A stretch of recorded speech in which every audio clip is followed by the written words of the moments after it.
Folks, we've got a real humdinger of a situation in Eastern Europe. It's a complex and volatile mix of history, politics, and raw power. Remember Ukraine? Beautiful country, delicious borscht, constantly being messed with by its bigger, scarier neighbor Russia? It's a land rich in culture and history, but unfortunately, also a land of conflict. Well, things have gone from simmer to full-blown boil.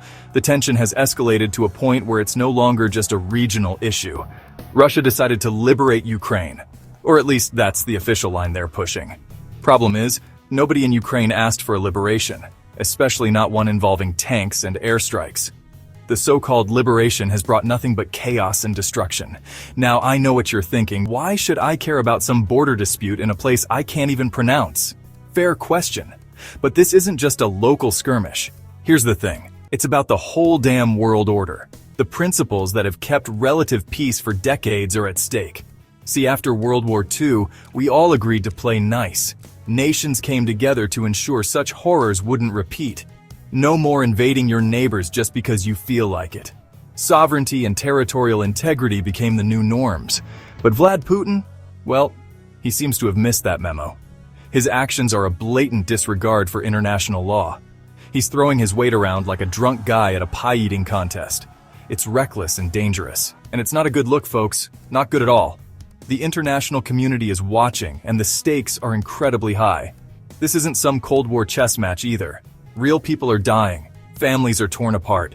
The human suffering is immense. Millions are fleeing their homes, becoming refugees. The crisis is creating a ripple effect across Europe and beyond. We can't just sit back and watch this unfold. It's a call to action for the global community to step up and make a difference. So what's Putin's deal? What's driving him to make these bold and aggressive moves on the global stage? What's he hoping to achieve with all this chaos? Is it power, influence, or something deeper? Well, imagine a world where it's 1984 again. The Cold War era, with its intense rivalry and ideological battles. The Soviet Union is back, baby. At least that's the vision Putin seems to be chasing. At least that's the dream Putin's selling. A return to the glory days of Soviet power and influence. He's trying to rewrite history, piece by piece, and rebuild the Russian Empire. It's a grand, ambitious plan. He's got this whole narrative about protecting Russian speakers in Ukraine, a convenient excuse for his actions, which is a bit rich coming from a guy who's bombing the hell out of them.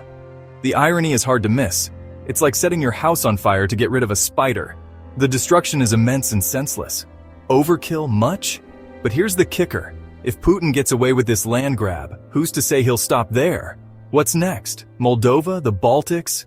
The implications are vast. This isn't just a European problem, it's a global one. The world is watching closely. It's a direct challenge to the idea that might doesn't make right. A fundamental principle is at stake. And frankly, it's giving everyone a serious case of the jitters. The uncertainty is palpable. Nobody wants to see a world where bullies and dictators call the shots. The stakes couldn't be higher. Thankfully, the world hasn't just rolled over and surrendered. The European Union, bless their bureaucratic little hearts, has actually stepped up to the plate. They've slapped sanctions on Russia that would make your head spin. We're talking oligarchs losing their yachts, banks getting cut off, the whole shebang. But they're not stopping there. Nope, the EU's cobbled together a coalition of 20 countries, all united against Putin's aggression. We're talking the UK, Canada, Norway, Iceland, and a bunch of other folks who believe in things like international law and not invading your neighbors.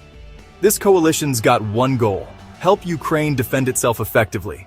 And they're not messing around at all. Now, within this coalition, there's one player who's particularly interesting: Turkey. You see, Turkey's got this weird love-hate relationship with Russia.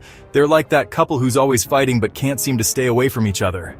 On the one hand, Turkey's a NATO member, which means they're supposed to be on our side. And they've got some serious military muscle, the second largest army in NATO, folks. Plus, they control the Black Sea Straits, which is like the only way in and out of the Black Sea. On the other hand, Turkey's been getting cozy with Russia in recent years. They've bought Russian missile systems. They're building a nuclear power plant together. It's complicated. So which way will Turkey jump? That's the million-dollar question. One thing's for sure. Ukraine's gonna need all the help it can get, and the coalition's not skimping on the support. They're sending weapons, ammunition, you name it.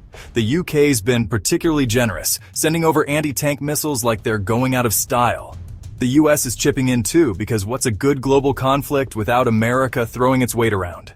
But it's not just about weapons. Ukraine needs money. Lots of it, and that's where things get really interesting.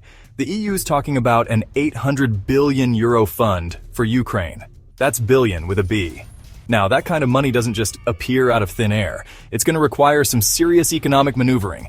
But hey, if anyone can figure out a way to make it rain euros, it's the EU. Turkey's in a tough spot. They've got to walk this tightrope between supporting Ukraine and not pissing off Russia too much. It's a delicate dance, and one wrong step could send everyone tumbling over the edge.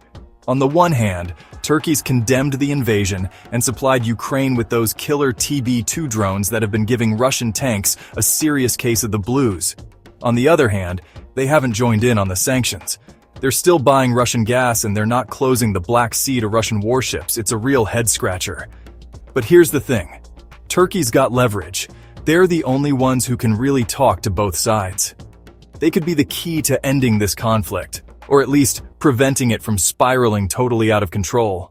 So, what's it all mean, folks? Why should we care about what's happening in Ukraine? Why should we care about this whole Ukrainian mess? Because it's not just a local issue.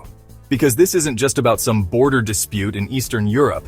It's about the principles we stand for. It's about the future of Europe, the future of democracy, and the stability of our world.